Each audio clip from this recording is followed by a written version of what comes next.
హరి ఓం ప్రియపుత్రి పుత్రులారా, చాలాసార్లు నేను మీతో స్పైయింగ్ గురించి వివరించేటప్పుడు సందట్లో సడేమియా అని ఉపయోగిస్తూ ఉంటాను. దాని గురించి ఇప్పుడు మీకు చిన్న వివరణ ఇస్తానండి.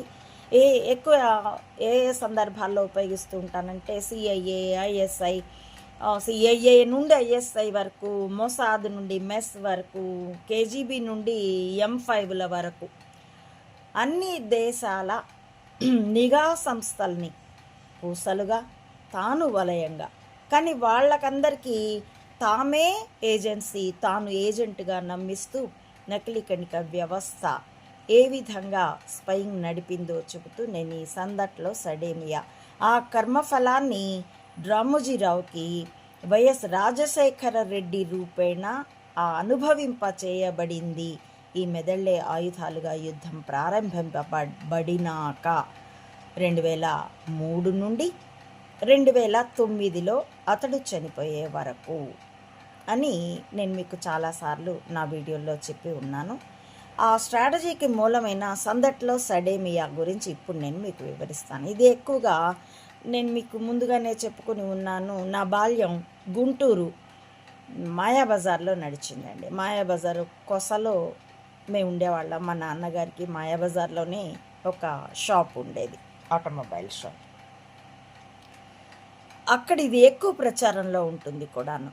ఇంతకీ ఏమిటి అది అనంటే, ఒక అరబ్ దేశంలో, ముస్లిం దేశంలో ఒక భార్యాభర్తలు ఉన్నారు, చాలా పేదలు.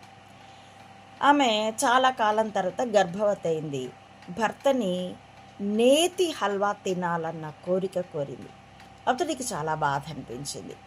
అయ్యో, ఇంత పేదవాడిని ఏదో అన్నం పచ్చడి మెతుకులు పెడుతున్నాను, ఏదోలేండి ఆ దేశాల సామాన్య ఆహారం పెడుతున్నాను, నోరు తెరిచి అడిగిందే ఎలాగా అని ఆలోచించి